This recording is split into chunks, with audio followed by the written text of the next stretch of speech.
ஆண்டவராகிய இயேசு கிறிஸ்து நாமத்தினால யாவருக்கும் அன்பின் வாழ்த்துதல். என்னோட கூட திருப்பிக் கொள்ளுங்க. மத்தேயு 4ஆம் அதிகாரம் 17ஆவது வசனம். மத்தேயு 4ஆம் அதிகாரம் 17ஆவது வசனம். அது முதல் இயேசு, மனம் திரும்புங்கள், பரலோக ராஜ்யம் சமீபித்து இருக்கிறது, பரலோக ராஜ்யம் சமீபித்து இருக்கிறது என்று பிரசங்கிக்க தொடங்கினார். மனம் திரும்புங்கள், பரலோக ராஜ்யம் சமீபித்து இருக்கிறது. அன்பானவர்களே, பிரியமானவர்களே, ஆமென். 4 சுவிசேஷ புஸ்தகம், மத்தேயு, மார்க்கு, லூக்கா, யோவான், அதில் நீங்கள் பொதுவாக படித்து பார்த்தீங்கன்னா அதில் ஒரு காரியங்கள் அதிகமாக சொல்லப்பட்டிருக்கிறது.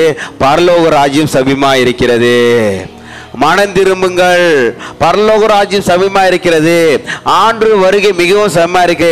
தேவனுடைய பிள்ளைகளே, அன்பான பிள்ளைகளே, ஆண்டுடைய வருகை மிகவும் சமமா இருக்கனால நாம் மனம் திரும்ப வேண்டும். பரலோக ராஜ்யம் மிகவும் சமீபமா இருக்கிறது. யாருமே கைவிடவே படவே கூடாது. இதுக்காக இந்த ஓட்டத்தில் ஓடிக்கொண்டு இருக்கிறோம். இந்த உலகத்தில் நம்ம எவ்வளவு நாள் இருப்போம் இல்லை நம்மளுக்கு தெரியாது. நீங்க சங்கீதம் 90ல் 10ஆம் வசனம் படிச்சு பார்த்தீங்கன்னா அருமையான வசனம். சங்கீதம் 90 அருமையான வசனம். 90:10, எங்கள் ஆயுஷ் நாட்கள் 70 வருஷம், பலத்தின் மிகுதியால் 80 வருஷமா இருந்தாலும் அதன் மேன்மையானது வருத்தமும் சஞ்சலமாமே, அது சீக்கிரமாய் கடந்து போகிறது, நாங்களும் பறந்து போகிறோம்.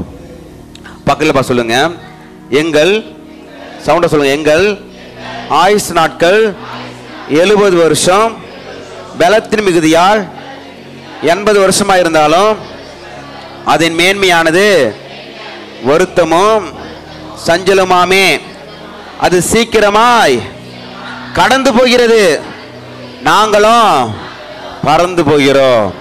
சீக்கிரமா கடந்து போகிறது. நம்ம பிறந்து வளர்ந்தது இப்போ திரும்பி பார்த்தீங்கன்னா ஒரு செகண்ட்ல போயிட்டு இருக்கோம். அப்படித்தானே? கொஞ்ச நேரத்தில் நாட்கள் ஓடி போச்சு.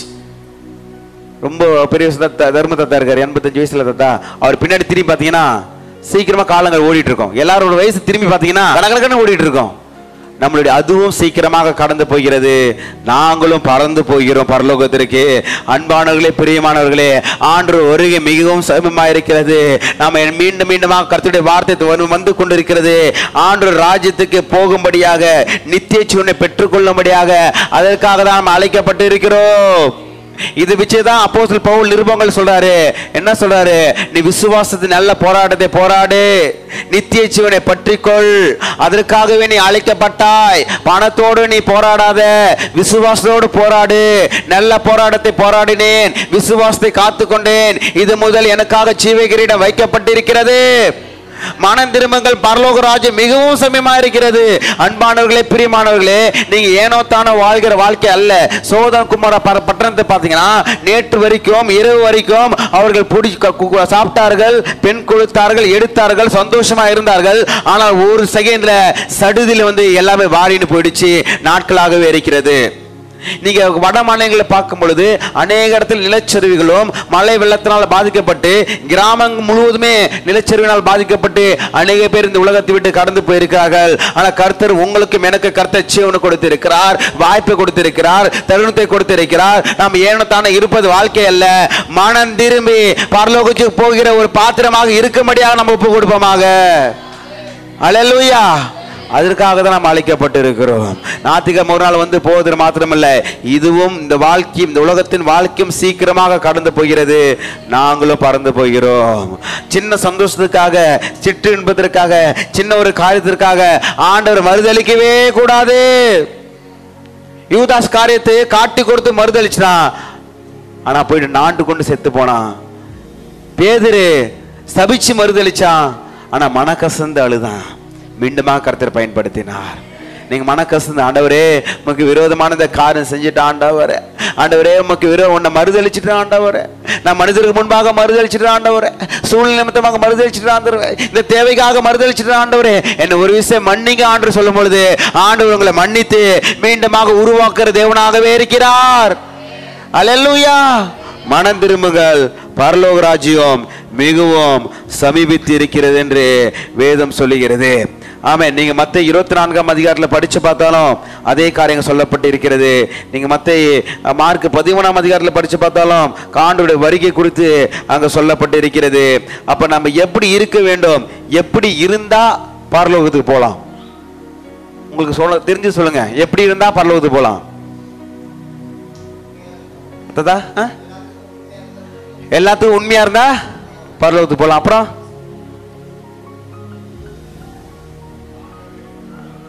ஆண்டவராகிய இயேசு கிறிஸ்துவை விசுவாசத்தை ஏற்றுக்கொண்டவர்கள் பரலோகம் போலாம். அதுக்கப்புறம் சிறு பிள்ளை போல மாறினாதான் பரலோகத்துக்கு போக முடியும். நல்ல ஒரு பாயிண்ட், கர்த்தருடைய வார்த்தை இருக்கிறது. தேவனுடைய அபிஷேகத்தை பெற்றாதான் பரலோகம் போக முடியும். கரெக்ட். இதுவும் ஒரு வசனம் இருக்குது. அவர் வழியில நடந்த கர்த்தருடைய வார்த்தை கை கொண்டாதான் பரலோக ராஜ்யத்துக்கு போக முடியும். அடுத்தது,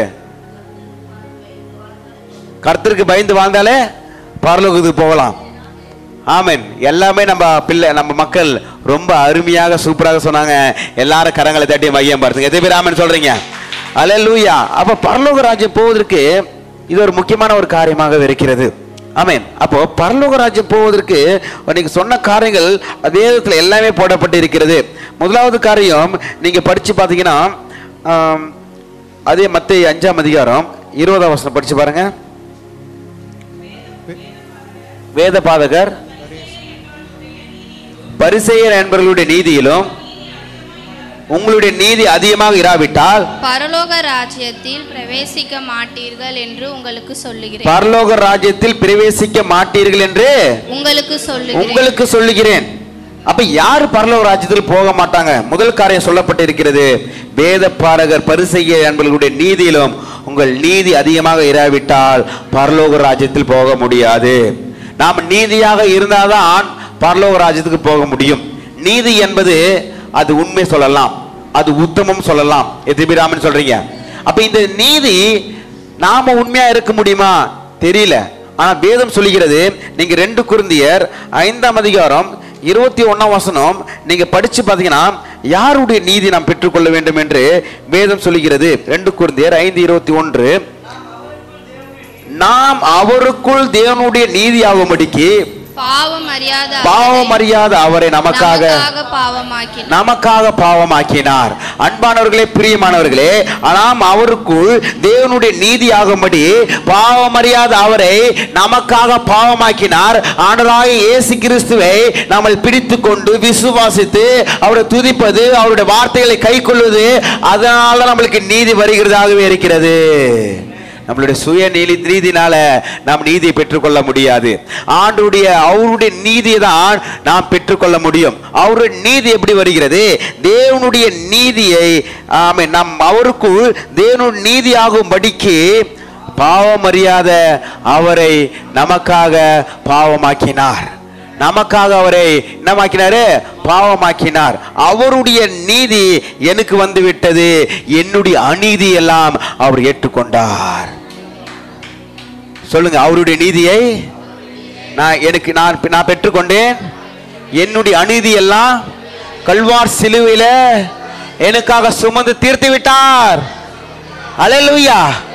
அதனால்தான் வேதம் சொல்லுகிறது, நாம் அவருக்குள் தேவனுடைய நீதி ஆகும்படி பாவம் அறியாத அவரை நமக்காக பாவமாக்கினார்.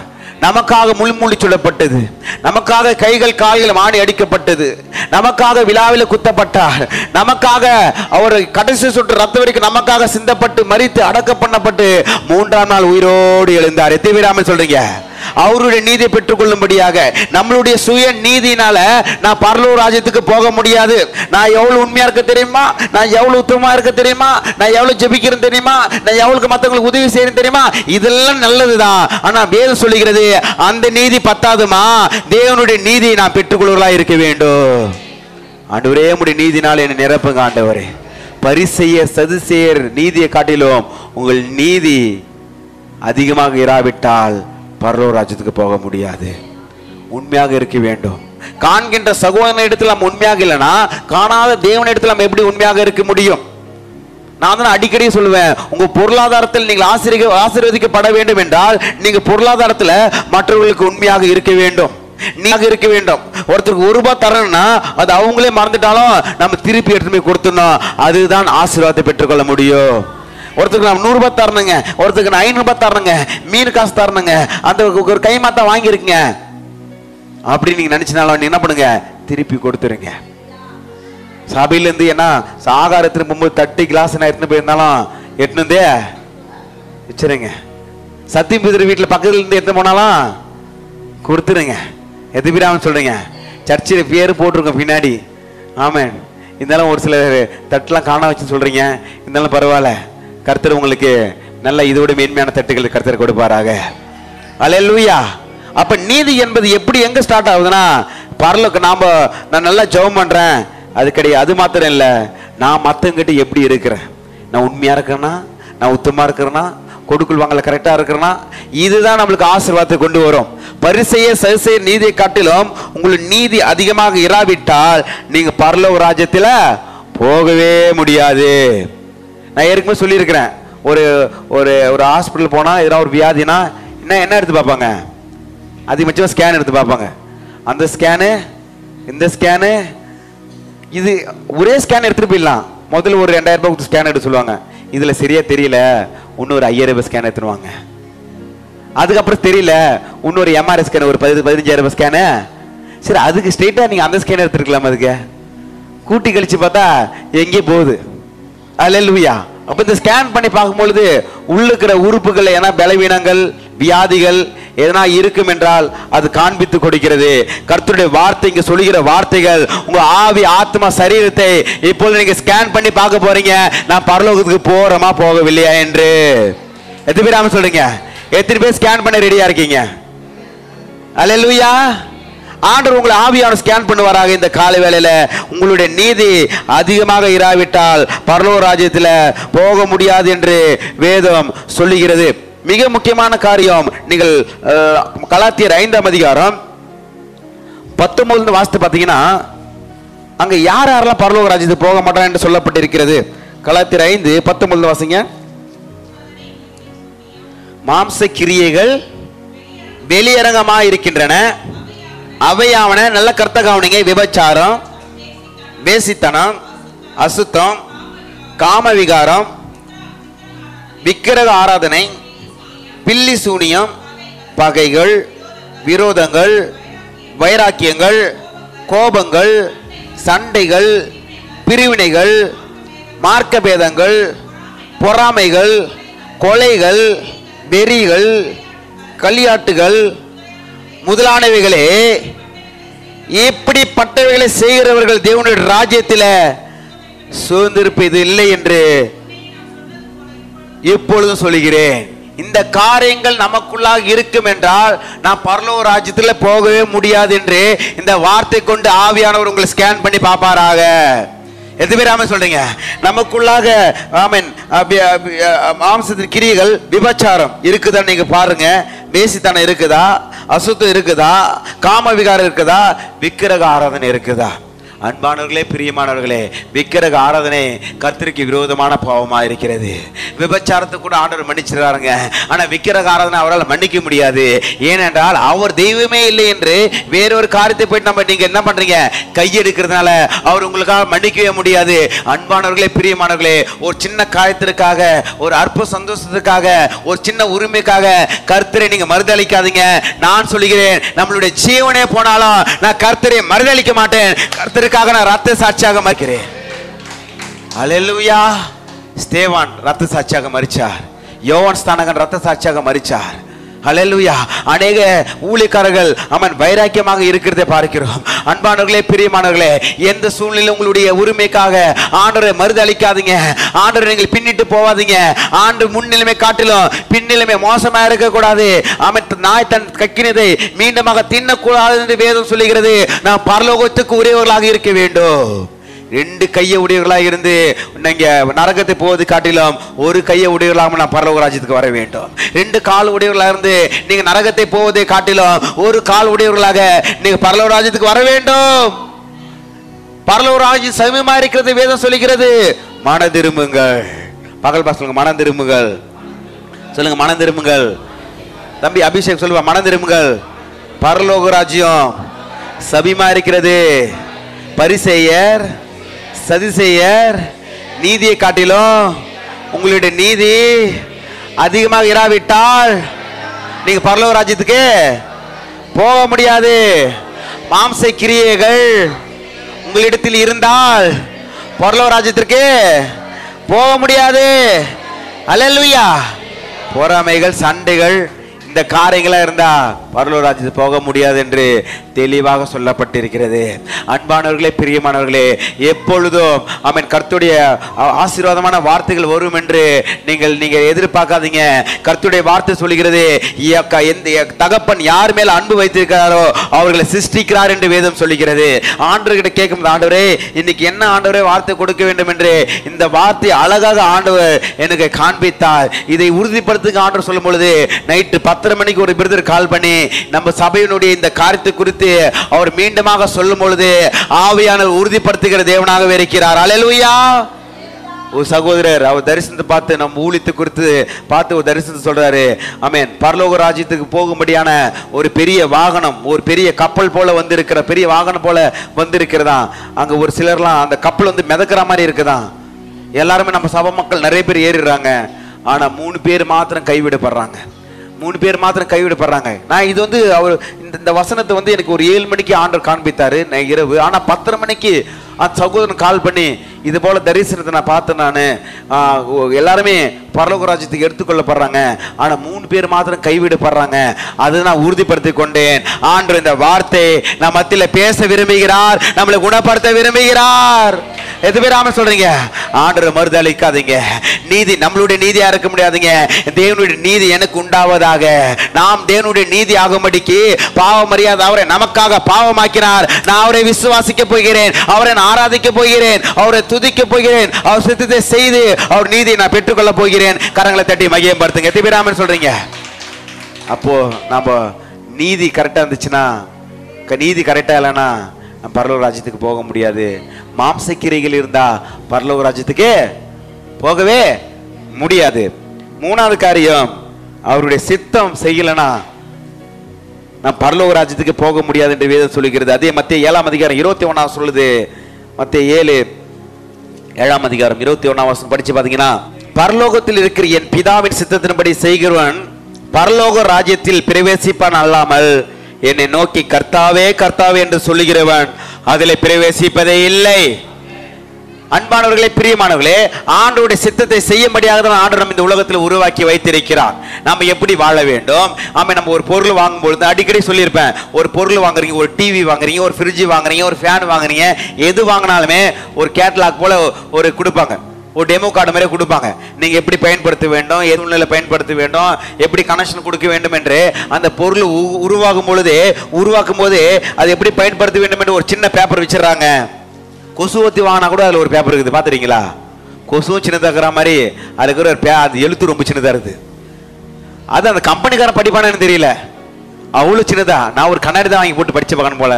நான் சொல்லுகிறேன், உங்களையும் என்னையும் உருவாக்கும் பொழுது, உங்களையும் என்னையும் இந்த உலகத்தில் அனுப்புவதற்கு முன்பாகவே, உங்களையும் என்னை தாயின் கருவில் உருவாக்கும் முன்பாகவே நம்ம எப்படி வாழ வேண்டும், என்ன செய்ய வேண்டும், அவருடைய எப்படி சித்தத்தை நிறைவேற்றும் என்று இந்த வார்த்தைகளை கர்த்தர் நம்ம கரங்களை கொடுத்திருக்கிறார். கரங்களை தட்டி மகிமைப்படுத்துங்க. நீ எப்படி வாழ வேண்டும், நீ எப்படி ஊழியம் செய்ய வேண்டும், எப்படி தேவனுடைய சித்தத்தை நிறைவேற்றும் என்று இதில் எல்லாமே எழுதியிருக்கிறது. எதை செய்யணும், எதை செய்யக்கூடாதுன்னு வேதம் சொல்லுகிறது. தாவீது குறித்து பார்த்திருக்கோம். தாவீது என் இருதயத்துக்கு ஏற்றவன் ஆண்டவர் சொல்றாரு. ஆனா தாவீது ஒரு விபச்சாரம் செஞ்சிருவான், ஒரு பாவத்தை செஞ்சிருவான், அதுக்கு மறைப்பதற்கு ஒரு கொலையும் செஞ்சிருவான். அதுக்கு பிறந்த பிள்ளை செத்து போயிடுச்சு. பாவம் செய்கிற ஆத்மா சாகவே சாக வேண்டும். அன்பானவர்களே, பிரியமானவர்களே, இந்த நாள் ஒரு மனம் திரும்பும் நாளா இருக்கிறது. ஆண்டருக்கு விரோதமான காரியங்கள், ஆண்டரை பின்வாங்குகிற காரியங்கள், ஆண்டரை மறுதலிக்கிற காரியங்கள் உங்களிடத்தில் இருக்கும் என்றால் இப்பொழுது நீங்கள் மனம் திரும்பி ஆண்டருக்கு ஒப்பு கொடுங்க, நித்திய ஜீவனை பெற்றுக்கொள்ளுங்க. ஒரு காரியத்தை ஆண்டவர் நினைவு பூட்டுகிறார். எபிரேயர் 11ஆம் அதிகாரம், எபிரேயர் 11ஆம் அதிகாரம் என்னோட திருப்பிக் கொள்ளுங்க. 25, 26 வசனம் படிச்சு பாத்தீங்கன்னா ரொம்ப அருமையான காரியம். எபிரேயர் 11, 25, 26. அநித்தியமான பாவ சந்தோஷங்களை அனுபவத்தை பார்க்கிலோ அனித்தியமான பாவ சந்தோஷங்களை அனுபவிப்பதை பார்க்கிலோ தேவனுடைய ஜனங்களோடு துன்பத்தை அனுபவிப்பதையே தெரிந்து கொண்டு தேவனுடைய ஜனங்களோடு துன்பத்தை அனுபவிப்பதையே தெரிந்து கொண்டு இனி வரும் பலன் மேல் நோக்கமாயிருந்து எகிப்தில் உள்ள பொக்கிஷங்களிலும் கிறிஸ்துவின் நிமித்தம் வரும் நிந்தைகளிலும் அதிக பாக்கியம் என்று எண்ணுகிறேன். எதிராம சொல்றீங்க, பக்கத்துல பார்த்த வசனம் சொல்லுங்க. அனித்தியமான சவுண்டா சொல்லுங்க. அனித்தியமான பாவ சந்தோஷங்களை அனுபவிப்பதை பார்க்கலாம் தேவனுடைய ஜனங்களோடு துன்பத்தை அனுபவிப்பதை தெரிந்து கொண்டு சொல்லுங்க. இனி வரும் பலன் மேல் நோக்கமாயிருந்து எகிப்தில் உள்ள பொக்கிஷங்களிலும் கிறிஸ்துவின் நிமித்தம் வரும் நிந்தையை அதிக பாக்கியம் என்று எண்ணுகிறேன். கரங்களை தட்டி மகிய பார்த்துங்க. ஆண்டருக்காக என்ன உரிமை எடுக்கிறீங்களா எடுத்துக்கங்க. ஆண்டரை நான் மறுதளிக்க மாட்டேன். ஆண்டருக்கு நான் மறுதளிச்சு வருகிற பணங்கள் எனக்கு நிலைக்காது. ஒரு அம்மா ஒரு ஐயா தலையில கட்டு போட்டு வந்தாரு. நேருக்கு சொல்லியிருப்பேன் நினைக்கிறேன். தலையில என்ன போட்டு வந்தாருங்க? கட்டு போட்டு வந்தாரு. என்னங்க ஆச்சு தலையில கட்டு போட்டு வந்து சொல்லிட்டு அந்த ஐயா சொல்றாரு, ஒரு தேங்காய் மட்டை என் தலையில பட்டுடுச்சு. விழுல தலையில பட்டுடுச்சு. சரிங்க, தேங்காய் மட்டை எங்க இருந்துச்சு? தேங்காய் மட்டை எங்க பொண்டாட்டி கையில இருந்துச்சு. யார் கையில இருந்துச்சு? என் பொண்டாட்டி கையில இருந்துச்சு. ஒரு கோவம் வந்துச்சு பாருங்க. ஆமா, ஒரு 2 போட்டுடுச்சு. நல்லா கவனிங்க. அனித்தியமான பாவ சந்தோஷத்தை பார்க்கலாம் ஆண்டோடைய பிள்ளை ஆண்டோடைய ஊழியத்திற்காக துன்பத்தை அனுபவிப்பதே அது ரொம்ப பாக்கியம் என்று எண்ணுகிறேன். நம்மளுடைய நீதி அவன் பரிசெய்ய நீதியை காட்டிலும் நீதியாக இருந்தால் பரலோக ராஜ்யத்துக்கு போகலாம் என்று வேதம் சொல்லுகிறது. அவன் மாம்ச கிரிகளில் இருந்தால் பரலோக ராஜ்யத்துக்கு போக முடியாது. 3வது காரியம், அவன் அவருடைய சித்தத்தை செய்தா மாத்திரம் பரலோக ராஜ்யத்துக்கு போக முடியும். கர்த்தாவே என்று கூப்பிட்டா நடக்காது. எத்தனை பேர் ஆமென் சொல்றீங்க? அவர் சித்தத்தின்படி கேளுங்க. ஆண்டவரே உம்முடைய சித்தத்தை மூலியமாக நிறைவேறுவதாக. எல்லாரும் கண்களை மூடி கரங்களை உயர்த்தி, ஏசப்பா உம்முடைய சித்த வாழ்க்கையில் நிறைவேறுவதாக, உம்முடைய சித்த வாழ்க்கை நிறைவேறுவதாக, உம்முடைய சித்த என்னுடைய வாழ்க்கை நிறைவேறுவதாக. உம்முடைய சித்தத்தின்படி வாழுவேன், உம்முடைய சித்தத்தின்படி ஓடுவேன், உம்முடைய சித்தத்தை செய்து முடிச்சுட்டு நான் பரலோகத்துக்கு கண்ணை திறப்பேன். எத்தனை பேர் ஆமென் சொல்றீங்க? மத்திய 25ஆம் அதிகாரத்துல படிச்சு பாத்தீங்கன்னா 3 தாளந்து கொடுக்கிறாரு. எல்லாம் கண்ணை திறந்துங்க. 5 தாளந்து கொடுப்பாரு. 5 தாளந்து என்ன பண்ணுவான்? 5 தாளந்து சம்பாதிப்பான். 2 தாளந்து என்ன பண்ணுவான்? 2 தாளந்து சம்பாதிப்பான். 1 தாளந்து என்ன பண்ணுவான்? மண்ணுக்குள்ள பொச்சிருவான். ஆனா 5 தாளந்து உடையவன் 5 தாளந்தையும் 2 தாளந்து உடையவன் 2 தாளந்தையும் அவன் சம்பாதிச்சு ஆண்டு சொல்றாரு, உண்மையும் முத்தமுள்ள ஊழிக்காரனே, உண்மையும் முத்தமுள்ள ஊழிக்காரனே. ஆனா அந்த 1 தாளந்து என்ன பண்றா தெரியுமா? காரணம் சொல்றான். என்ன காரணம் சொல்றான்? ஆண்டவரே நீ விதைக்காலத்தில் அறுக்கிறவர், நீ வானத்தையும் பூமியும் உண்டாக்கினவர், நீ சர்வ வல்லமுள்ள தேவன், நீ ஜீவமா சொல்லி நீ எல்லாத்தையும் பெருக செய்கிறவர். இதை நீங்க கொடுத்த அந்த 1 தாளந்து உங்ககிட்ட கொடுத்துறேன். ஆட சொல்லாதே, சோம்பலும் பொல்லாத ஊழிக்காரனே, என்னை விட்டு நீ அகன்று போ. இவனை தூக்கி அந்த நரகத்தில் தூக்கி போடு. உங்களுக்கு கொடுத்த நேரத்தையும் உங்களுக்கு கொடுத்த தாளந்தையும் உங்களுக்கு கொடுத்த குடும்பத்தையும் நீங்க வீணடிக்காதீங்க.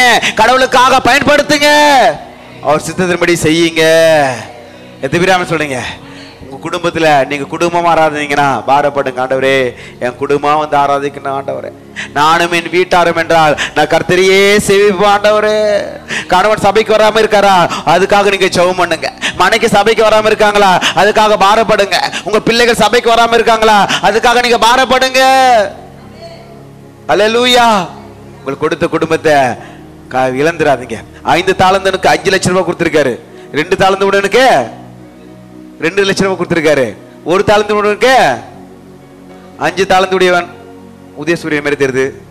2 தாளந்து உடையவன் 1 தாளந்து உடையவன் அண்ணா மாதிரி தெரியுது. பாருங்க, எல்லாமே இதுல இருந்து எடுத்துருப்பாங்க போல. கர்த்தர் நல்லவராக இருக்கிறார். 5 லட்சம் ரூபாய் கொடுத்துவேன் சந்தோஷமா வாங்கின 5 லட்சம் ரூபாய் வியாபாரம் பண்ணி இன்னொரு 5 லட்சம் ரூபாய் வந்துட்டான். இன்னொரு 2 லட்சம் ரூபாய் போயிட்டு வியாபாரம் பண்ணி இன்னொரு 2 லட்சம் ரூபாய் வந்துட்டான். இந்த 1 லட்சம் ரூபாய் காரணமா பண்ணிருப்பான். எனக்கு மட்டும் 1 லட்சம் ரூபாய் குத்துறீங்க, அவனுக்கு மட்டும் 5 லட்சம் ரூபாய் குத்துன்னு சொல்லிட்டு அவனுக்குள்ள ஒரு மனசுக்குள்ள இருந்திருக்காதா? கல்யாண வீட்டில் போனீங்கன்னா சொன்ன பாருங்க, கல்யாண வீட்டில் போனீங்கன்னா பிரியாணி இலை போட்டிருப்பாங்க, பிளேட்டு வரும். நம்ம இலையிலையும் கொஞ்சம் கொட்டுவாங்க, பக்கத்து இலையில கொட்டுவாங்க. ஆனா நம்ம கண்ணு எல்லாமே பக்கத்து இலையில தான் போவோம். நம்மளுடைய பீஸ் அதிகம் போட்டுருந்தாங்க. என்ன உங்களுக்கு லெக் பீஸா வந்திருக்கு, எனக்கு மாத்திரம் நெக் பீஸா வந்திருக்கு. பிஜேபி பூஞ்சர் இருக்கிற பிஜேபி சொல்றாரு, என் கூட வந்தாருன்னா என்ன கல்யாணத்துல எனக்கு லெக் பீஸா வரும், அவருக்கு நெக் பீஸா வரும். ஐயா நீங்க கவலைப்படாதீங்க, நீங்க வாரத்துல 7 நாள் வாரத்துல 8 நாள் நீங்க உபவாசம் பண்ணி ஜெபம் பண்ணுங்க, உங்களுக்கு ஆண்டவர் லெக் பீஸா தருவாரு. வாரத்துல எத்தனை நாளுங்க? 8 நாள். நம்ம இலையும் பார்க்க மாட்டாங்க, அடுத்த வீட்டை எட்டி பார்க்கறது. நம்மளுக்கு கொடுக்க வேண்டிய ஆசீர்வாதத்தை ஆண்டு சந்தோஷமா ஏற்றுக்கொள்ள மாட்டாங்க. அவங்க வீட்டிலலாம் வாங்கியிருக்காங்க, அவங்க வீட்டில் என்ன டிவி வாங்கியிருக்காங்க, அவங்க வீட்டில் என்ன படம் வாங்கியிருக்காங்க, அவங்க வீட்டில் என்ன பைக் வாங்கியிருக்காங்க, அவங்க வீட்டில் காதில் எப்படி போட்டிருக்காங்க தெரியுமா, மூக்கில் என்ன மாட்டியிருக்காங்க தெரியுமா. எல்லாரும் வந்தாங்கன்னா மூஞ்சில் பார்க்க மாட்டாங்க லேடிஸ்லாம், கழுத்து காது மூக்கு கண்ணு வாய் எல்லாரும் பார்த்து எங்க எப்படி தான் வாங்கினாங்க தெரியல. எங்கள் வீட்டுக்காரர் இருக்கிறிய நீயும் என்ன சிங்கப்பூர்ல கேட்டாங்க, என்ன ஜப்பான்னு கேட்டாங்க, உனக்கு ஒன்னது ஒரு மூக்குத்தி கூட வாங்கி தரதுக்கு என்ன இல்ல, வக்கீல் இல்ல. பாருங்க நிறைய பேர் கேட்டிருக்கீங்க நம்ம சபையில, உண்மை வருது பாருங்க, கருத்தை கவனிங்க. அப்ப வேதம் சொல்லுகிறது, உங்களுக்கு கொடுத்த தாளந்தை அதை எடுத்து பயன்படுத்துங்க. மற்றவங்களுக்கு ஆண்டு என்ன தாளந்தை கொடுத்திருக்காங்களோ, மற்றவங்களுக்கு என்ன ஆசீர்வாதம் கொடுத்திருக்காங்களோ அதை நீங்க பார்க்க வேண்டிய அவசியமே இல்லை. கர்த்தர் எனக்கு கொடுத்தது நான் சந்தோஷமாக ஏற்றுக்கொண்டு சந்தோஷமா கர்த்தருக்கு நான் பயன்பட போகிறேன். கரங்களை தட்டி மகிமைப்படுத்துங்க. எனக்கு சுகத்தை கொடுத்திருக்கிறார், நல்ல கை காலை கொடுத்திருக்கிறார், நல்ல ஒரு ஆரோக்கியத்தை கொடுத்திருக்கிறார், நல்ல வருமானத்தை கொடுத்திருக்கிறார். ஹாஸ்பிட்டலே பாருங்க எத்தனை பேர் வியாதியோடு படுத்துக் கொண்டிருக்காங்க, எத்தனை பேர் மரண படுக்கையோடு படுத்துக் கொண்டிருக்காங்க, எத்தனை பேர் கேன்சர் வியாதியோடு படுத்துக் கொண்டிருக்காங்க. எப்போ மரணம் வரும் என்று காத்து கொண்டிருக்கிற அநேக பேர் இருக்காங்க. ஆனா கர்த்தர் உங்களையும் என்னை சுகமாக வைத்திருக்கிறார். இது அவருக்கு என்று நாம் பயன்படுவோமாக. கரங்களை தட்டி மகிமைப்படுத்துங்க. அல்லேலூயா. இதுதான் உண்மை. ஆண்டவரே உங்களுடைய சித்தத்தின்படி நடத்துங்க ஆண்டவரே. அவருடைய சித்தம் செய்யலைன்னா நான் பரலோக ராஜ்யத்துக்கு போக முடியாது என்று வேதம் சொல்லுகிறது. 3வது காரியம், சிறு பிள்ளைகள் போல மாறனாலும் நான் பரலோக ராஜ்யத்துக்கு போக முடியும். மத்தேயு 18ஆம் அதிகாரம் நீங்க 1லிருந்து படிச்சு பார்த்தீங்கன்னா அங்க சிறு பிள்ளைகள் போல மாறாவிட்டால் பரலோக ராஜ்யத்தில் பிரவேசிக்க மாட்டார்கள். வேகமா வாசிங்க ஒருத்தர், 1லிருந்து வாசிங்க. வேலையில் சீஷர்கள் கேட்டார்கள், இயேசு ஒரு பிள்ளையை தம்மிடத்தில் அழைத்து அதை அவர்கள் நடுவே நிறுத்தி, நீங்கள் மனம் திரும்பி பிள்ளைகள் போல ஆகாவிட்டால் பரலோக ராஜ்யத்தில் பிரவேசிக்க மாட்டீர்கள். எத்தனை பேர் ஆமா சொல்றீங்க? இந்த சிறு பிள்ளை யாருக்கா? ஜாக்கப் கூப்பிடலாமா? இதான் ரொம்ப சிறு பிள்ளைமா இல்ல திரும்பி இல்லமா, நீ வரேம்மா ஒருத்தர் கூட உணர்த்து வந்துருவோம், கோச்சிப்பாங்க. எங்க எங்க போற? ஆமா, ஒருவர் சிறு பிள்ளைகள் போல மாறாவிட்டால் பரலோக ராஜ்யத்துல பிரவேசிக்க மாட்டார்கள். சண்டே கிளாஸுக்கு ஏமா வர நிறைய பிள்ளைங்க வர மாட்டேன். சண்டே கிளாஸுக்கு வர பிள்ளைங்க அனனியா கூட பிரிச்சிதா கூட சண்டை பிடிச்சிக்கலாம், காவு விட்டுச்சிக்கலாம். காவு விட்டதுனால பிள்ளைங்க வரலையா. வேதம் சொல்லுகிறது, ஒருவர் சிறு பிள்ளைகளை போல மாறாவிட்டால் தேவன் ராஜ்யத்துல பிரவேசிக்க மாட்டான். ஒருவன் சிறு பிள்ளைகள் போல மாறாவிட்டால் தேவன் ராஜ்யத்துல பிரவேசிக்க மாட்டான். எத்தனை பேர் சொல்றீங்க? சிறு பிள்ளைகளுக்கு அதுங்களுக்கு சுயநலம் இருக்காது, சிறு பிள்ளைகளுக்கு பகைகள் இருக்காது, சிறு பிள்ளைகளுக்கு கோபங்கள் இருக்காது. சிறு பிள்ளைகள் அதுக்குள்ளாக ஒரு சண்டைகள் வந்தாலும் அது மேலோட்டமாக போயிடும். எத்தனை பேர் சொல்றீங்க? 2 பசங்க இருக்காங்க, ஐசக் ஜாக்கப். அவனுக்கு என்ன பண்ணாங்க, செம்மையா அடிச்சுக்கிறானுங்க, மைத்து பிடிச்சி அடிச்சுக்கிறானுங்க. அவனுக்கு சண்டை போடுறான்னு சொல்லிட்டு 2 பேருக்குமே மொட்டை அடிச்சுட்டேன். மேம் கேட்குறாங்க, சார் என்னங்க சார் மொட்டை அடிச்சுன்னு வந்தீங்க? மேம் 2 பசங்க வீட்டில் பைத்து பிடிச்சி சண்டை போட்டுறாங்க. மொட்டை அடிச்சா சண்டை போட மாட்டாங்களா? ஆமா மேம், மொட்டை அடிச்சா மைத்து பிடிச்சி சண்டை போட மாட்டாங்க, முதல்ல போயிட்டு எனக்கு எங்க வீட்டுக்காரருக்கு அடிச்சுக்கிறேன்னு சொல்லிட்டாங்க. சொல்றது புரியுதுங்களா? முதல்ல எனக்கு எங்க வீட்டுக்காரங்க போயிட்டு முதல்ல அடிச்சுக்கிறோம்.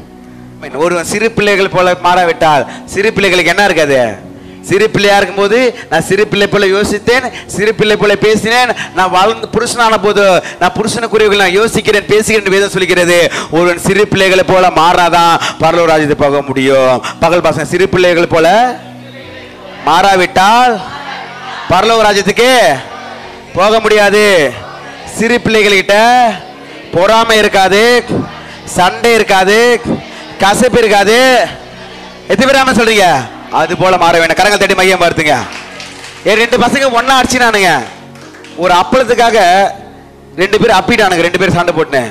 அதுக்கப்புறம் இப்படி சுத்தி இப்படி வந்து பாக்குறேன், சின்ன மடியில பெரிய படுத்துக்கினேன், அப்பளத்தை ஊட்டி இருக்கிறான். என்னடா இப்பதான் அடிச்சுன்னு போனீங்க? சிறு பிள்ளைங்க மனம் மாறிடுறாங்க பாருங்க. அப்ப முதல் காரியம், நம்ம நீதியாக இருந்தாதான் பரலோக ராஜ்யத்துக்கு போக முடியும். மாம்ச கிரைகள் இருந்தால் பரலோக ராஜ்யத்துக்கு போக முடியாது. அவருடைய சித்தம் செய்யலைன்னா பரலோக ராஜ்யத்துக்கு போக முடியாது. அவன் சிறு பிள்ளைகள் போல மாறலாம், பரலோக ராஜ்யத்துக்கு போக முடியாது.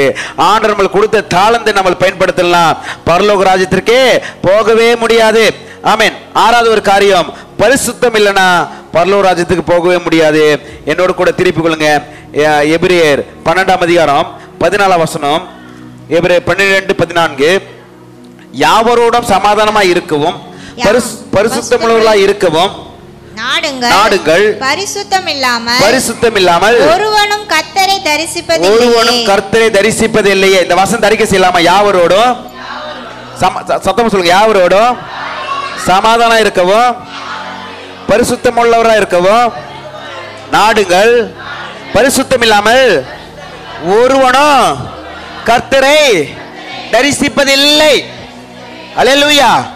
பரிசுத்தம் இல்லைன்னா நம்ம என்னதான் குட்டி காரணம் போட்டாலும் நான் பரலோகத்து ராஜ்யத்துக்கு போக முடியாது. பரலோகத்துக்கு ஒரு காரியம் போக முடியாது. என்ன போக முடியாது? சத்தமா சொல்லுங்க, எது போக முடியாது? எல்லாரும் சொல்லுங்க, பரலோகத்துக்கு எது போக முடியாது? பாவம் பரலோகத்துக்கு போக முடியாது. பாவம் என்ற வார்த்தைக்கு எழுத்துக்கு அங்கு இடமே கிடையாது. அவர் பாவத்தை பாராத பரிசுத்த கண்ணர். நம்மளுடைய பாவத்தெல்லாம் அவர் ஏற்றுக்கொண்டதுனால, நம்மளுடைய அக்கிரமத்தில் அவர் ஏற்றுக்கொண்டதுனால, கல்வார் சிலுவையில தேவனாய் கர்த்தர் ஆண்டவராய் இயேசு கிறிஸ்து கைவிட்டதுனால சொல்றாரு, என் தேவனே என் தேவனே ஏன் என்னை கைவிட்டீர்? அந்த இடத்துல அவர் கையை விட்டுட்டு நம்மளுடைய கையை பிடிச்சிட்டு ஆண்டவர் வாக்குத்தத்தத்தை நிறைவேற்றிக்கிறார். நான் உன்னை விட்டு விலகுவதும் இல்லை, உன்னை கைவிடுவதும் இல்லை. கரங்களை தட்டி மையப்படுத்துங்க. என்னுடைய பாவத்தில் அவர் மேல போயிடுச்சுங்க, என்னுடைய அக்கிரமத்தில் அவர் மேல போயிடுச்சுங்க. 3 நாள் எல்லாவற்றையும் சுமந்து கொண்டு நரகத்தில் போயிட்டு அவர் கொட்டி விட்டார். நான் நரகத்துக்கு போகவில்லை, என்னுடைய பாவம் நரகத்தில் போய்விட்டது. என்னுடைய வியாதி, நான் நரகத்துக்கு போகவில்லை, என்னுடைய வியாதி எல்லாம் நரகத்தில் போய்விட்டது. நான் நரகத்துக்கு போகவில்லை, என்னுடைய தரித்திரம் நரகத்தில் போன சொன்னவர்களா விசுவாசிகள் ஆமேன்னு சொல்லி கரங்களை தட்டி மையப்படுத்துங்க. எத்தனை பேர் ஆமென் சொல்றீங்க? கல்வார் சிலுவையில் அதுதான் நடந்தது. அவர் நம்மளுடைய பாவத்தில் ஏற்றுக்கொண்டதுனால அவர் கைவிட்டதை பார்க்கிறோம். பரிசுத்தம் இல்லைன்னா பரலோக ராஜ்யத்துக்கு நாம போக முடியாது என்று வேதம் சொல்லுகிறது. 7வது காரியம், ஆமென், வேதம் சொல்லுகிறது. ஆமென் ஆமென் சோத்திரம். பண ஆசை நமக்குள்ள இருந்துச்சுன்னா நான் பரலோக ராஜ்யத்துக்கு போக முடியாது. முக்கியமானது ஒன்னு தீமோத்தேயு அழகடுங்க. 1 தீமோத்தேயுல அழகா வேதம் சொல்லுகிறது.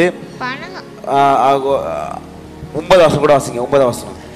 ஐஸ்வர்யவான்களாக விரும்புகிறவர்கள் சோதனையிலும் கண்ணியிலும் மனுஷரை கேட்டிலும் அழிவிலும் அவிழ்த்துகிற மதிகேடும் சேதமுமான பலவித இச்சைகளிலும் விழுகிறார்கள். பண ஆசை எல்லா தீமைக்கும் வேறாயிருக்கிறது. சிலர் அதை இச்சித்து விசுவாசத்தை விட்டு வழுவி அநேக வேதனைகளாலே தங்களை உருவ குத்தி கொண்டு இருக்கிறார்கள். நீயோ தேவனுடைய மனுஷனே இவைகளை விட்டு ஓடி நீதியையும் தேவ பக்தியையும் விசுவாசத்தையும் அன்பையும் பொறுமையும் சாந்த குணத்தையும் அடையும்படி நாடு. விசுவாசத்தின் நல்ல போராட்டத்தை போராடு. நித்திய ஜீவனை பற்றிக்கொள். அதற்காகவே நீ அழைக்கப்பட்டாய். கரங்களை தட்டி மகிமைப்படுத்துங்க. நாம் விசுவாசத்தோடு தான் போராட வேண்டும், பணத்தோடு போராடக்கூடாது. எல்லாரும் விசுவாசத்தை விட்டு வலுவி எல்லாரும் தங்களை உருவை குத்தி கொண்டிருக்கார்கள் என்று சொல்லுகிறது. பண ஆசை எல்லா தீமைக்கு வேறா இருக்கிறது. பணம் நம்மளுக்கு தேவைதான், ஆனால் பண ஆசை இருக்கக்கூடாது என்று வேதம் சொல்லுகிறது. நீங்கள் படிச்சு பார்த்தீங்கன்னா ஆபிரகாம் மடியில ஏழை லாசர் இருக்காரு. ஏழை லாசர் அவன் ஏழை தான், ஆனா ஆபிரகாம் ஏழை கிடையாது. நிறைய பேர் நினைத்து கொண்டிருக்கிறாங்க அவன் பணக்காரனா இருந்தா நான் பரலோகத்துக்கு போக முடியாது. கிடையாது. பணம் இருப்பது ரொம்ப அவசியம் தான். பண ஆசை நம்ம மேல போயிட்டு கர்த்தரை தேடுகிற நேரத்தை விட்டுட்டு கர்த்தருடைய அன்பை விட்டுட்டு நாம் தூரமா ஓடிக்கொண்டு பாவத்தில் கலக்கி கொண்டு ஏதோ ஒரு கலைக்கு கொண்டு இருந்தால் அதுதான் நம்ம பாவமாக இருக்கிறது என்று வேதம் சொல்லுகிறது. எது பேர் ஆமென் சொல்றீங்க? பண ஆசை இருக்கக்கூடாது, பணம் தேவை. சொல்லுங்க. பணம் ஆசை இருக்கக்கூடாது, பணம் தேவை. எதிராம சொல்றீங்க. நீங்கள் நீங்கள் கடவுள் உங்களை ஆசீர்வதிப்பார் என்று வேதம் சொல்லுகிறது. கோபி கவனிப்பா, பணம் ஆசை தான் இருக்கக்கூடாது. ஆனா என்ன தேவை? பணம் தேவை. அதுக்காக தான் ஓடுறோம். பணம் இல்லை யாரெல்லாம் மதிப்பாங்களா? பணம் இல்லை நம்ம கரண்ட் பில்லு கூட கட்ட முடியாதுல்ல. தேவை. ஆனா பணம் ஆசை தான் இருக்கக்கூடாது.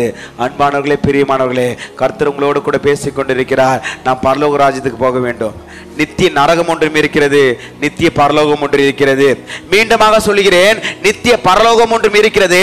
அங்கு அநேக ஜனங்கள் போய்கொண்டிருக்கிறார்கள். நித்திய நரகம் ஒன்று இருக்கிறது, அங்கே அநேக ஜனங்கள் போய்கொண்டிருக்கிறார்கள். ஆனால் பரலோகம் விசாலமாகவும் கர்த்தரை துதிக்கிற இடமாக இருக்கிறது. நரகமோ அது நித்திய வேதனையா இருக்கிறது. அந்த இடத்துல யாருமே போகக்கூடாது.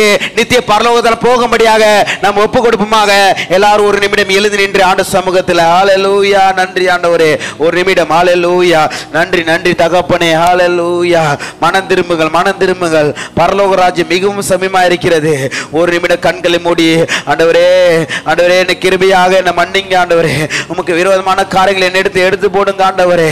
வேதம் சொல்லுகிறது, கர்த்தர் எவன் மேல அன்பு கூறுகிறார்களோ அவனை சிருஷ்டிக்கிறார் என்று வேதம் சொல்லுகிறது. அவர் காயப்படுத்தி அவர் கட்டுப்போடுகிற தேவனாகவே இருக்கிறார். காயப்படுத்தி கட்டுப்போடுகிற தேவனாக இருக்கிறார். நம்மளை குணப்படுத்துகிற தேவனாக இருக்கிறார். இங்க வருகிற வார்த்தைகள் உங்களை குற்றப்படுத்தும்படியாக அல்ல, குணப்படுத்தும்படியாக. அன்பானவர்களே, பிரியமானவர்களே, இன்பம் எல்லாம் மாயையே, உங்க விருப்பப்படி என்னை மாற்றுமே. இந்த உலக இன்பம் எல்லாம் மாயையே, உங்க விருப்பப்படி என்னை மாற்றுமே. என் பலவீன காலங்களில் உம்பலத்தாலே பாதுகாக்கிறீ. என் பலவீன காலங்களில் உம்பலத்தாலே பாதுகாக்கிறீ. குயவன் கையில் பிசையும் களிமண் போல, குயவன் கையில் பிசையும் களிமண் போல, என் சித்தம் அல்ல உம் சித்தம் போலாக்குதலில், என் சித்தம் அல்ல உங்க சித்தம் போலாக்கு. உன்னத பாத்திரம் நான் உலகிற்கு ஒளியானவன், தேவ அழகின் பாத்திரம் நான் உம்மை விட்டு விலகாதவன். உன்னத பாத்திரம் நான் உலகிற்கு ஒளியானவன், தேவ அழகின் பாத்திரம் நான் உம்மை விட்டு விலகாதவன், உம்மை விட்டு விலகாதவன். ஹல்லேலூயா. ஒரு நிமிடம் எல்லாரும் கண்களை மூடி, இந்த உலகத்தில் பிறந்து வாழ்ந்து கர்த்தருடைய வார்த்தையை கேட்டுக்கொண்டு கர்த்தருடைய ஆராதித்துக் கொண்ட மகளே மகனே கவனிங்க. பரலோக ராஜ்யத்துக்கு போக வேண்டும், நித்திய ஜீவனை பிரவேசிக்க வேண்டும். இடுக்கமான வாசல் வழியாக பிரவேசிக்கிறவர் சிலர், இடுக்கமான வாசல் வழியாக பிரவேசிக்க சிலர், விசாலமான வாசலில் பிரவேசிக்கிற அநேகர். நாம் இடுக்கமான வாசலில் பிரவேசிக்க வேண்டும், நித்திய ஜீவனுக்கு நேராக போக வேண்டும், பரலோகத்துக்கு போக வேண்டும், நித்திய நரகத்துக்கு போக கூடாதுப்பா. என் மகளே, என் மகனே, கர்த்தருடைய பிள்ளைகளே, நித்திய நரகத்தில் போக கூடாது. ஆண்டவர் உங்களோடு கூட பேசிக் கொண்டிருக்கிறார். நம்முடைய ஆயுஷ்கள் 70, பலத்தின் மிகுதினால் 80. அதுவும் சஞ்சனம் வேதனையா இருக்கிறது. அது சீக்கிரமாய் கடந்து போகிறது.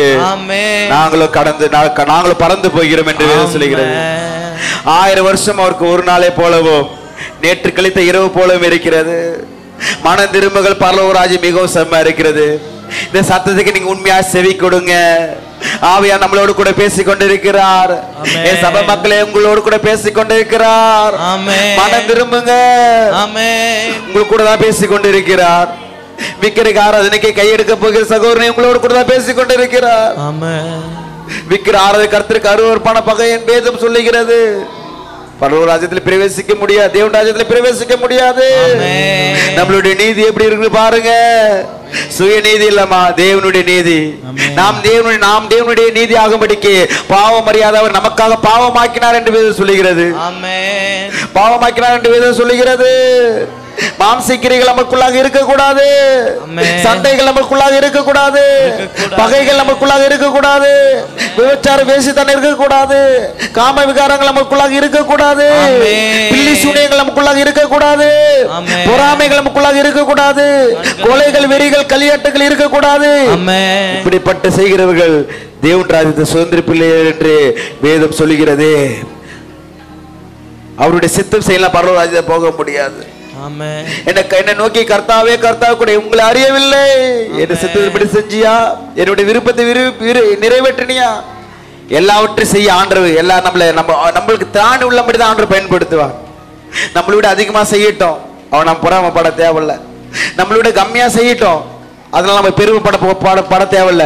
அவர் சித்தத்தை நான் நிறைவேற்ற போகிறேன். அவர் சித்தத்தை அறிந்து, அவர் சத்தத்தை கேட்டு, அவர் சித்தத்தை அறிந்து அதை நான் நிறைவேற்ற போகிறேன். சிறு பிள்ளைகள் போல மாற்று காண்டவர். ஒரு நிமிடம் எல்லாரும் கரங்களை உயர்த்தி, சிறு பிள்ளைகள் போல மாற்று காண்டவர், சிறு பிள்ளைகள் உன போல மாற்று காண்டவர். சிறு பிள்ளைகளுக்கு சுயநலம் இருக்காது, சண்டைகள் இருக்காது, வெறிகள் இருக்காது, பகைகள் இருக்காது. ஒருவன் சிறு பிள்ளை போல மாறாவிட்டால் தேவன் ராஜ்யத்தில் பிரவேசிக்க மாட்டான். ஆமென். ஞானஸ்நானம் எடுக்காத பிள்ளைகள் ஞானஸ்நானத்துக்கு ஒப்பு கொடுங்க. ஒருவன் தேவன் ராஜ்ய, ஒருவன் மறுபடியும் பிறவாவிட்டால் தேவன் ராஜ்யத்தில் பிரவேசிக்க மாட்டான். ஒரு ஜலத்தினாலும் ஆவினால் பிறவாவிட்டால் தேவன் ராஜ்யத்தில் பிரவேசிக்க மாட்டான். ஆமென். ஞானஸ்நானம் எடுக்காதவர்கள் ஞானஸ்நானத்தை பெற்றுக் கொள்ளுங்க. ஆமென். ஞானஸ்நானம் பெற்றுக் கொண்டவர்கள் ஆவியின் அபிஷேகத்தை பெற்றுக் கொள்ளுங்க. வேதம் தெளிவாக சொல்லுகிறது, ஒருவன் ஜலத்தினாலும் ஆவினாலும் பிறவாவிட்டால். அந்நிய பாஷை அடையாளங்கள் இருக்கிறது. வாஞ்சிகள் சகோதரனே சகோதரி வாஞ்சியுங்கள். ஞானஸ்நானம் மாத்திரம் தண்ணீர் மூழ்கி மாத்திரமல்ல, ஆவினால் ஞானஸ்நானம் பெற வேண்டும். அபிஷேகம் பெறாதவர்கள் அபிஷேகத்தை பெறுங்க. ஆண்டவரே நிரப்புங்க, எனக்கு அந்நிய பாஷையில் நிரப்புங்க, அடையாளங்கள் நிரப்புங்க. பெந்தெகோஸ்து நாளில் நீங்க இறங்கினது போல என் மேல இறங்க ஆண்டவரே. எவர்கள் தேவனுடைய ஆவினால் நடத்தப்படுகிறார்களோ அவர்கள் தேவனுடைய புத்திரராய் இருக்கிறார்கள் என்று வேதம் சொல்கிறது. பரிசுத்தம் இல்லைன்னா பரலோக ராஜ்யத்தில் பிரவேசிக்க முடியாது. ஆண்டவருக்கு உங்கள் ஆவி ஆத்மா சரீரத்தை பரிசுத்தமாக நீங்கள் ஒப்பு கொடுங்கள். பண ஆசை நம்மளுக்குள்ளாக இருந்த பரலோக ராஜ்யத்தில் பிரவேசிக்க மாட்டார்கள் என்று வேதம் சொல்லுகிறது. நம்மளுக்கு கொடுத்த தாளந்தை நீங்கள் பயன்படுத்தினாலும் பரலோக ராஜ்யத்தில் பிரவேசிக்க மாட்டார்கள் என்று வேதம் சொல்லுகிறது. தகப்பனே உங்க கரங்களை புகுந்து செபிக்கிற ஆண்டவரே, என் மக்களும் நாங்களும் உங்களுடைய வரிகள் நாங்கள் கைவிடாதபடிக்கு, எங்களுக்கு வாழ்க்கையில மரணம் சம்பவிக்கும் என்றால் நாங்கள் பரலோக ராஜ்யத்தில் பிரவேசிக்காம நரகத்தில் போகாதபடிக்கு எங்கள் ஆவி ஆத்ம சரீரத்தையும் என் சபை மக்களை ஒப்பு கொடுக்குற ஆண்டவரே, உங்களுக்கு சித்தமானது செய்ய எங்களுக்கு பலன் தாங்க, கிருபை தாங்க. பரிசுத்தத்தோடு தேவன் ஆராதிக்க கிருபை தாங்க ஆண்டவரே. அவர் பரிசுத்தர், நீங்களும் பரிசுத்தத்தோட கர்த்தரை ஆராதிக்க வேண்டும் என்று சொல்லுகிறது. நான் பரிசுத்தமான ஜனங்கள், அவர் பரிசுத்த தேவன். தகப்பனே இந்த வார்த்தைக்காக ஸ்தோத்திரம் ஆண்டவரே. ஐயா எங்களுக்கு மனம் திரும்ப கிருபை தாங்க ஆண்டவரே. நீங்க யாரு கூட பேசி இருக்கீங்க தெரியல ஆண்டவரே. மனம் திரும்ப செய்ததுக்காக ஸ்தோத்திரம் ஆண்டவரே. உள்ளங்கள் உடைக்கப்பட்டதுக்காக ஸ்தோத்திரம் ஆண்டவரே. உமக்கு பிரியமான வாழ்க்கை வாழ செய்ததுக்காக ஸ்தோத்திரம் ஆண்டவரே. உமக்கு சித்தமான காரியங்கள் செய்ததுக்காக ஸ்தோத்திரம் ஆண்டவரே. சிறு பிள்ளைகள் போல மாற்றினதுக்காக ஸ்தோத்திரம் ஆண்டவரே. தேவ நீதி எங்களுக்குள்ளாக வந்ததுக்காக ஸ்தோத்திரம் ஆண்டவரே. ஐயா மாம்சக்கிரிகள் எங்களுக்கு அழிக்கப்பட்டதுக்காக ஸ்தோத்திரம் ஆண்டவரே. பரிசுத்தமாக வந்ததுக்காக ஸ்தோத்திரம் ஆண்டவரே. ஆசை இல்லாமல் விசுவாச ஓட்டத்தில் ஓட எங்களை கிருபை செய்ய முடியாது ஜெபிக்கிறோம் ஆண்டவரே. என் ஜனங்களை மனதார ஆசீர்வதிக்கிறோம், மனப்பூர்வமாக ஆசீர்வதிக்கிறோம் ஆண்டவரே. சிறு பிள்ளைகள் வாழை பிள்ளைகள் ஆசீர்வதிக்கிறோம், முதியோர்கள் ஆசீர்வதிக்கிறோம். தகப்பனே எல்லாரையும் பாதுகாத்து ஆசீர்வதிக்க முடியாது ஜெபிக்கிறோம். நம்ம